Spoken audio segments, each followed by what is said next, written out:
Hello everyone, good morning, welcome and welcome back to my channel. तो कैसे हो आप? आई होप आप सब ठीक होंगे। मेरी थोड़ी तबीयत खराब हो रखी है, तो मैं यहाँ उठ गई थी 4:10 पर। उठकर मुंह धोया और फिर एक गिलास गर्म पानी पिया। देन मैं स्टडी करने बैठ गई थी। और आज 21 डे चैलेंज का डे 21 था। तो मैं मॉर्निंग में जल्दी अपनी स्टडी करने बैठ गई थी। तो फाइनली 21 डे चैलेंज मेरे कंप्लीट हो गए हैं। और ये मेरे लिए बहुत मुश्किल रहा है, क्योंकि बीच में मेरी तबीयत खराब हो गई थी, तो मुझसे रेगुलर वीडियो नहीं डाली गई थी। बट कोई नहीं, मैंने कंप्लीट किया ये चैलेंज। और अब मेरा एग्जाम है, तो मैं वीडियो नहीं बना पाऊंगी, क्योंकि उसमें काफ़ी टाइम लग जाता है। मॉर्निंग में भी उठकर जैसे मोबाइल बंद करना होता है, फिर सर्दी में उठा नहीं जाता।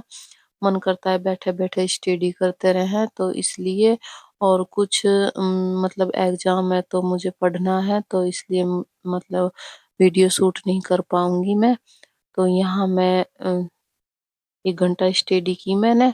फिर उसके बाद मैं नहाने चली गई थी। फिर उसके बाद चाय पीकर फिर से मैं अपनी स्टडी करने बैठ गई थी। और यहाँ 7:30 बजे तक मैंने स्टडी की थी। यहाँ मैं सेकंड पेपर के नोट्स रिवीजन कर रही थी, और फिर बाद में मैंने उनके वन लाइनर किए। तो फर्स्ट सेशन में मैंने नोट्स रिवीजन किए थे, और फिर बाद में मैंने उनके वन लाइनर किए। तो इस तरह से मेरा फर्स्ट सेशन कंप्लीट हो जाता है। देन मेरा घर का काम करने का टाइम हो जाता है, तो मैं नीचे आ जाती हूँ। वही जो रोजाना एक हाउसवाइफ का काम होता है, झाड़ू पोछा खाना वाना बनाना, तो मैं वो करने आ जाती हूँ नीचे। सबसे पहले मैं बेटे का टिफिन तैयार करती हूँ, क्योंकि बेटे को स्कूल जाना होता है। तो उसका टिफिन तैयार करती हूँ, फिर मैं बेटे को तैयार कर देती हूँ। उसकी 9 बजे के आसपास वैन आती है, तो वो स्कूल चला जाता है। फिर उसके बाद में जो भी काम बचता है घर का छोटा मोटा, झाड़ू पोछा, वो सारा काम कंप्लीट करती हूँ। एक्चुअली काम भी बहुत ज़्यादा हो जाता है घर में, और सर्दी के मौसम में तो काम करने का मन भी नहीं करता, बट करना पड़ता है। तो यहाँ मेरा बेटा तैयार हो गया था स्कूल जाने के लिए। फिर ये स्कूल चला जाता है, तो फिर और थोड़े बहुत काम बचे होते हैं, वो काम करके मैं ऊपर आ जाती हूँ फिर से अपनी स्टडी करने। यहाँ भी मैं अपने नोट्स रिवीजन कर रही थी, और फर्स्ट पेपर के लिए मैंने एक मैराथन ली थी, क्योंकि मेरी फर्स्ट पेपर की थोड़ी कम तैयारी है, तो उसकी मैं मैराथन देख रही थी। 2 घंटे की मैराथन थी, तो वो कंप्लीट की मैंने। फिर उसके बाद में फिर से मैं अपने सेकंड पेपर के नोट्स रिवीजन करने लग गई थी। और फिर उसके भी मैंने पीवाईक्यू किए 2018 और 2019 के। तो इस तरह से मैंने अपनी स्टडी की। यहाँ मैं 12 बजे बैठ गई थी स्टडी करने। फिर 2 बजे तक मैंने स्टडी की। फिर उसके बाद में मैं नीचे चली गई थी चाय वगैरह पीने, क्योंकि सर्दी के मौसम में चाय पीने का भी बहुत मन करता है। फिर अगर चाय वगैरह ना मिले तो आलस सा आने लग जाता है और नींद सी आने लग जाती है। तो मैं नीचे चली गई थी चाय पीने। कुछ मेरी तबीयत खराब है, मेरा गला खराब हो रखा है, तो इसलिए मैं चाय पीने चली गई थी नीचे। चाय पीकर आई, फिर मैं फिर से अपनी स्टडी करने बैठ गई थी। एक्चुअली सर्दी से चाहे कितना भी बच कर रहो, बट फिर भी सर्दी लगी जाती है।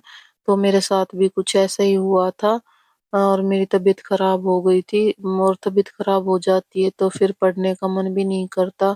बट कोई नहीं, पढ़ना तो पड़ेगा ही, क्योंकि मेरा 6 जनवरी को एग्जाम है, तो मुझे उसके लिए तैयारी करनी पड़ेगी। और यहाँ भी मैं अपने पीवाईक्यू कर रही थी सेकंड पेपर के, क्योंकि अब नया पढ़ने का तो टाइम रहा नहीं है। तो मुझे अपना रिवीजन करना है, और उनके पीवाईक्यू करने हैं। और ये फर्स्ट पेपर के लिए मैं मैराथन देख रही थी, क्योंकि फर्स्ट पेपर की मेरी बहुत कम तैयारी है, तो उसके लिए मैं मैराथन कर रही हूँ। अब जैसा पेपर होगा देखेंगे। पेपर तो मैं देकर आऊंगी जितनी भी तैयारी है, और फिर उसके बाद में देखेंगे कि आगे क्या करते हैं, उसके हिसाब से फिर मैं अपनी आगे की तैयारी करूंगी। तो यहाँ मैं अपनी स्टडी कर रही थी। यहाँ मैं 1 यूनिट कंप्लीट करके 1 यूनिट का रिवीजन किया है मैंने। फिर उसके बाद मैं उसके पीवाईक्यू किए हैं और मैं पीवाईक्यू जैसे लिख लेती हूँ ताकि मुझे लिख-लिख कर याद हो जाए। क्योंकि मेरी आदत है कि मैं लिख-लिख कर ही याद करती हूँ, तो वो मैंने पहले लिख रखे थे, फिर उनका रिवीजन कर रही थी मैं। तो इस तरह से मैंने अपने पीवाईक्यू कर रखे हैं, तो यहाँ मैंने लिख रखे हैं, तो उनका मैं रिवीजन कर रही थी। 5 बजे तक मैंने स्टडी की, फिर मुझे डॉक्टर के जाना था, जैसा कि मैंने बताया कि मेरी तबीयत खराब चल रही है। एक्चुअली मेरे एक कान में दर्द है और मतलब गले में दर्द है और मुझे स्वेलिंग आ रखी है, तो उसके लिए मैं डॉक्टर के यहाँ गई थी। पता नहीं मैं बीमारी के लगती हूँ या बीमारी मेरे लग जाती है। अब जयपुर की दवाई बंद करके फिर मैं यहाँ डॉक्टर के गई थी, तो उसने मुझे बहुत ज़्यादा दवाई दे दे दी थी, तो उसकी दवाई ले रही हूँ मैं। देख सकते हैं आप मेरे स्वेलिंग आ रखी है, इस तरफ कुछ नहीं है और दूसरी तरफ मेरे बहुत ज़्यादा स्वेलिंग आ रखी है, कम दिख रही है इसमें। तो यहाँ फिर मैं दवाई ले रही थी। तो इस तरह से ये मेरा व्लॉग इतना ही, मिलते हैं नेक्स्ट व्लॉग में, तब तक खुश रहिए, पढ़ते रहिए। Thank you, bye bye.